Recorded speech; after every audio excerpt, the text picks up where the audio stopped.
Film की कहानी एक बर्फानी इलाके से शुरू होती है जहां हम एक शख्स को देखते हैं जिसका नाम अवर गॉड है। वो एक पायलट होता है और इसका जहाज गिरकर तबाह हो गया है। वो फंस गया है और परेशान हो गया था और किसी के आने का इंतजार कर रहा था। वो काफी बड़ा वहाँ SOS लिख देता है जो किसी के मदद के लिए बुलाए जाने वाले का एक निशान होता है। वो ये भी उम्मीद करता है कि अगर कोई हवाई जहाज वहाँ आया तो वो SOS देखकर इसकी मदद करेगा। बदकिस्मती से इसके पास वहाँ का नक्शा भी नहीं होता, ताहम वो अपने पास मौजूद किताब से एक नक्शा बनाता है। जैसे जैसे वह गुजरता है इसकी तशवीश बढ़ती जाती है कि वो बच ना सकेगा। हादसे ने इसके रेडियो सिस्टम को भी नुकसान पहुंचाया होता है जिसकी वजह से अब वो किसी से राब्ता भी नहीं कर सकता। वो अपने जहाज में ही रहता है, मदद का इंतजार करता है और मदद के लिए कॉल करने से कासिर रहता है। अगले दिन वो भूख महसूस करते हुए उठता है। जिंदा रहने के लिए वो बर्फ के नीचे मछलियाँ पकड़ने के लिए जाल बिछाता है। अगर कोई मछली फंस जाए तो इसकी खुराक का जरिया होगा। वो बहुत सी मछलियाँ पकड़ने में कामयाब हो जाता है। यहाँ 2-3 दिन गुजर जाते हैं लेकिन उसे बचाने कोई नहीं आता। रोजाना सुबह उठने के बाद वो एक मछली खाता है और फिर अपनी मशीन लेकर ऊंची जगहों पर जाता है ताकि मशीन से निकलने वाले सिग्नल को कोई हेलीकॉप्टर या जहाज पकड़कर उसे बचाने आए। अगले दिन वो नक्शे पर हर वो जगह बनाता है जहां वो बैठकर मशीन के सिग्नल देख चुका था, लेकिन बदकिस्मती से 4-5 दिन गुजरने के बाद भी किसी ने इसका सिग्नल नहीं देखा। और गार्ड हर रोज इस जगह जाता था जहाँ इसने कुछ पत्थर रखे थे। वो इनसे बातें करता था और फिर जब वो अपने हवाई जहाज में वापस आता है तो देखता है कि किसी ने इसका डिब्बा तोड़कर वहाँ से सारी मछलियाँ उठा ली हैं। इधर उधर देखता है तो उसे कुछ नजर नहीं आता, लेकिन फिर जैसे ही वो अपने पैरों की तरफ देखता है तो उसे बर्फानी रीछ के बहुत बड़े कदमों के निशान नजर आते हैं। जब वो उसे देखता है तो बहुत डर जाता है और वापस अपने जहाज में आ जाता है। वो सोचने लगता है कि अब इसके लिए एक नहीं 2 मसाइल हैं। उसे दोस्त से ही नहीं रीछ से भी दूर रहना है वरना उसे मार डालेगा। अगले दिन वो सिग्नल मशीन लेकर चाय पीने जाता है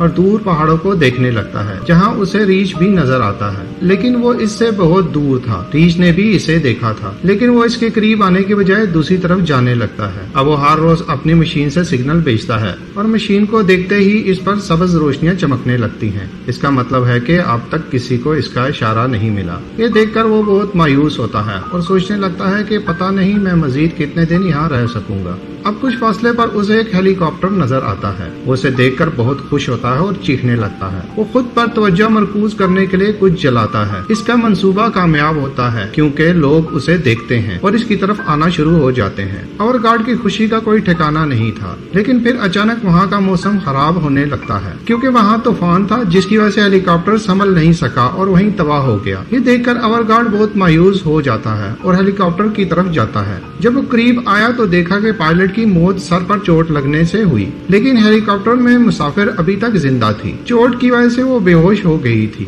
अवर गार्ड पायलट को बाहर ले जाता है और लड़की को चेक करना शुरू कर देता है। वो देखता है कि लड़की के पेट पर एक बड़ा कट लगा हुआ है। फिर वो हेलीकॉप्टर में रखे मेडिकल बॉक्स को उठाकर इसकी मरहम पट्टी करता है। वो हेलीकॉप्टर का दरवाजा तोड़कर लड़की को इस पर चढ़ा देता है और वो उसे वापस अपने जहाज की तरफ खींचता है। त्यारे में आने के बाद लड़की को होश आता है और वो अवर गार्ड से पायलट के बारे में पूछती है। वो उसे बताता है पायलट मारा गया। यह सुनकर लड़की इतनी टेंशन लेती है कि दोबारा बेहोश हो जाती है। अब चूंकि अवर गार्ड को अपना काम करना था इसलिए वो जाने का सोचता है, लेकिन जाते जाते वो लड़की के लिए एक नोट छोड़ देता है जिस पर वो लिखता है कि फिक्र न करें, मैं थोड़ी देर में वापस आऊंगा। इसके बाद वो अपने हवाई जहाज से निकल जाता है। वो हेलीकॉप्टर पर वापस आता है और पायलट को बर्फ में दफन करता है और दुआ करता है। इसके बाद वो हेलीकॉप्टर में तमाम जरूरी चीजें लेने लगता है। उसे सामान में एक तस्वीर भी मिलती है जिसे देखकर उसे पता चलता है कि पायलट और वो लड़की मियाँ बीवी थे। ये वो सब चीजें एक सलीज यानी बर्फ की घोड़ी पर रखना शुरू कर देता है और वहाँ से वापस जाना शुरू कर देता है। वो हेलीकॉप्टर पर एक पैगाम लिखता है, यहाँ 2 लोग अभी जिंदा हैं ताकि अगर कोई हेलीकॉप्टर देख कर आए तो इन्हें भी बचा ले। जिसके बाद वो अपने जहाज की तरफ जाने लगता है। जब वो वापस आता है तो इस लड़की के जख्म की दोबारा मरहम पट्टी करता है। इसे यहाँ आए हुए 1 हफ्ता हो गया था। वो खुद को अकेला सोचकर रोने लगता है। वो खुद को संभालता है और अपने बनाए हुए नक्शे को देखने लगता है। वो ये जानने की कोशिश करता है कि वो इस वक्त कहाँ है। ये नक्शा उसे हेलीकॉप्टर से मिला था। नक्शे में उसे करीब ही कुछ रेस्क्यू पॉइंट भी मिलते हैं, यानी वहाँ जाकर इनका बचना मुमकिन है। अचानक वो जाल जो इसने मछलियाँ पकड़ने के लिए बिछाया था शोर मचाने लगता है। जब वो चेक करने निकला तो देखा कि एक बहुत बड़ी मछली इस जाल में फंसी हुई है। अब सामान में कुछ नूडल्स थे जिन्हें वो मछली के साथ पकाता है। आज बहुत दिन बाद उसे गर्म खाना खाने को मिलता है। वो लड़की को भी होश में लाता है और उसे थोड़ा सा खाना खिलाता है, लेकिन वो ठीक से नहीं खा रही रही थी क्योंकि वो अभी तक बेहोश था। अब वो सिग्नल मशीन लेकर काफी दूर जाता है, साथ ही वो अपने जहाज पर भी नजर रखे हुए था। अब वो जब ऐसा करता है तो कुछ दिन गुजर जाते हैं। लड़की की तबीयत दिन ब दिन खराब होती जा रही थी। मेडिकल बॉक्स में मौजूद दवाएं भी इस पर असर नहीं कर रही थी। तो हम सूरत-ए-हाल देखकर अवरगार्ड करीबी रेस्क्यू पॉइंट पर जाने का सोचता है। इसने अपने पास बहुत सी मछलियां जमा कर रखी थी ताकि वो सफर के दौरान अपनी खुराक इस्तेमाल कर सके। इसके अलावा वो पानी और दीगर जरूरियात का सामान भी लेकर स्लीज पर रखता है, जिसके बाद वो लड़की को अपने स्लीपिंग बैग में डालकर स्लीज पर डाल देता है क्योंकि वो उसे भी अपने साथ ले जा रहा था। आखिरी बार वो अपने जहाज को देखता है, जिसके बाद वो स्लीज की रस्सी अपने पेट से बांधता है और वहाँ से जाना शुरू कर देता है। अवरगार्ड को रास्ते में लड़की की फिक्र थी, इसलिए वो उसे चेक करता है और उसे पानी देने की कोशिश करता है ताकि इसकी सेहत मजीद खराब ना हो। वो जानबूझकर इससे बातें करता है ताकि लड़की अकेला महसूस न करे और ये महसूस करे कि कोई इसके साथ है। देखते ही देखते वो थोड़ा सा रास्ता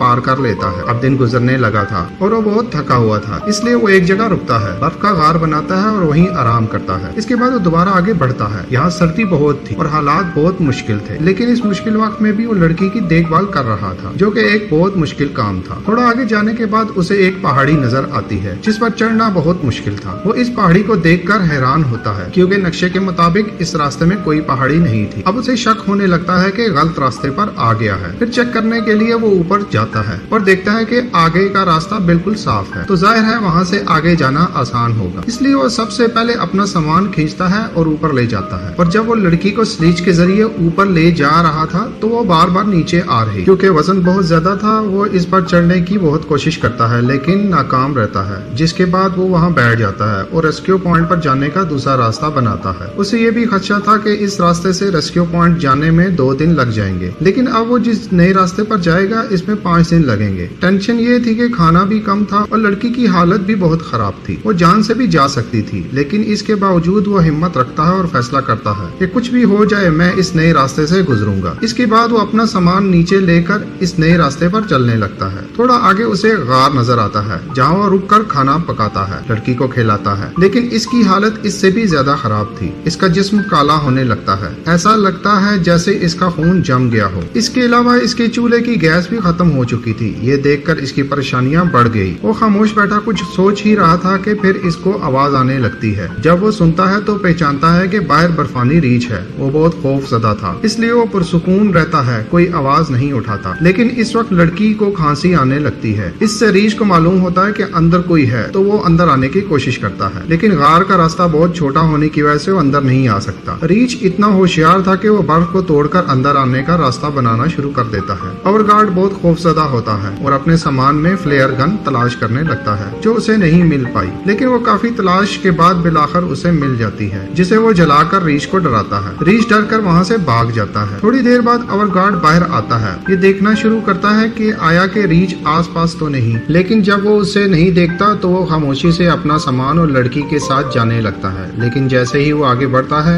एक बर्फानी तूफान आना शुरू हो जाता है। उसे आगे कुछ नजर नहीं आ रहा था, इसलिए वो आगे नहीं बढ़ सकता था। वो लड़की को स्लेज से नीचे खींचता है और स्लेज इसके सामने रखता है और वो लड़की इसके पीछे थी ताकि इन पर बर्फ न गिरे। फिर वो भी स्लीपिंग बैग में लेट जाता है जिसमें लड़की थी। फिर थोड़ी देर बाद जब तूफान थोड़ा सा थम गया था तो वो उसे पानी देने लगता है, लेकिन इसकी हालत इतनी खराब थी कि इसका मुंह नहीं खुलता। अचानक उसे खांसी आती है, जिसके बाद इसके मुंह से खून निकलना शुरू हो जाता है। अब जब अवरगार्ड ने इस लड़की के जख्म को देखा तो उसे पता चल के लड़की को इन्फेक्शन हो गया है। इससे लड़की दोबारा बेहोश हो जाती है। थोड़ी देर बाद अवरगार्ड सोचता है कि लड़की मर चुकी है, या अगर वो ना भी मरी तो थोड़ी देर में मरने वाली है। उसे आगे ले जाने का कोई फायदा नहीं होगा। इसकी वजह से अवरगार्ड उदास होता है, लेकिन वो क्या करे। वो लड़की को वहाँ छोड़कर वहाँ से अकेला चला जाता है, क्योंकि अगर वो इसे अपने साथ ले जाता तो वो बच नहीं सकता था, क्योंकि आसपास कोई अस्पताल नहीं था। थोड़ा आगे जाने के बाद वो घड़े में गिर जाता है, जिसकी वजह से वो बेहोश हो जाता है। उसे काफी चोटें भी आती हैं। फिर जब वो होश में आता है तो देखता है कि इसकी टांग किसी पत्थर में फंसी हुई है। वो बार बार वहाँ से निकलने की कोशिश करता है, लेकिन पत्थर इतने भारी थे कि वो वहाँ से नहीं निकल सका और वो बहुत डर गया था और रोने लगता है। वो समझ गया कि अब मैं नहीं बचूंगा, मेरे मरने का वक्त भी करीब है। यहाँ वो अपनी गलती पर पछताना भी शुरू कर देता है कि मुझे इस लड़की को अकेला नहीं छोड़ना चाहिए था, क्योंकि मुमकिन है कि मुझे इसकी सजा दी गई हो। ये सोचकर उसे एक उम्मीद मिलती है और वो अपनी टांग बड़ी मुश्किल से घड़े से निकालकर बाहर आ जाता है। इसकी टांग बहुत जख्मी थी और वो खून बह रहा था, लेकिन वो अपने जख्म को कपड़े से बांधता है ताकि इसका खून जम न जाए। फिर वो किसी तरह वापस इसी जगह पर आता है जहाँ इस लड़की को छोड़ा था। ये देखता है कि लड़की की हालत अब बेहतर हो रही है। वो होश में थी और जैसे ही इसकी आंख खुलती है वो अवर गार्ड को हेलो बोलती है। इसके बाद वो बहुत उदास होता है और रोने लगता है। वो लड़की से माफी भी मांगता है, लड़की इसे संभालती है, लेकिन वो बहुत तकलीफ में था क्योंकि इसकी टांग पर बहुत गहरा जख्म था। लेकिन फिर दर्द को बर्दाश्त करते हुए वो लड़की और सामान को स्लीज पर रखता है और दोबारा आगे बढ़ता है। इस बार छड़ी का भी इस्तेमाल करता है। कुछ देर चलने के बाद बिलाखिर वो रेस्क्यू पॉइंट पर पहुंच जाता है। वो खुद ऊपर जाकर देखता है। कुछ फासले पर उसे एक हेलीकॉप्टर नजर आता है। उसे देखकर बहुत खुश होता है और चीखने लगता है और रेस्क्यू पॉइंट से लोगों को बुलाने लगता है। इसके अलावा वो इसकी तवज्जो हटाने के लिए फ्लेयर गन भी चलाता है, लेकिन बदकिस्मती से वो इसकी तरफ कोई तवज्जो नहीं देते। अब वो वहाँ से हेलीकॉप्टर जाने लगता है। अब ये देखकर अवर गार्ड फ्लेयर गन की मदद से अपनी जैकेट को जला देता है ताकि वो इस बड़ी आग को देखकर इसकी मदद को आए, लेकिन इससे भी कोई फायदा नहीं होता क्योंकि हेलीकॉप्टर दूसरी तरफ जाने लगता है। ये देखकर अवर गार्ड की हिम्मत टूट जाती है। वो बहुत मायूस था, जिसके बाद वो लड़की का हाथ अपने हाथ में लेकर वहीं लेट जाता है। अब इसकी सारी हिम्मत जवाब दे चुकी थी, लेकिन फिर हम देखते हैं कि वो हेलीकॉप्टर घूमता हुआ इनके पीछे आकर उतरता है, जिसके बाद वो फौरी तौर पर बच जाते हैं। ये कहानी दरअसल हिम्मत और हौसले की है। हालात कितने ही मुश्किल क्यों ना हो, हमें कभी हिम्मत नहीं हारनी चाहिए। जिसकी जिंदा मिसाल अवर गार्ड है, जिसने इतनी मुश्किल सूरत हाल में लड़की की जान बचाई। ये सब सिर्फ एक चीज से हो सकता है और वो है हिम्मत जो इसके अंदर थी।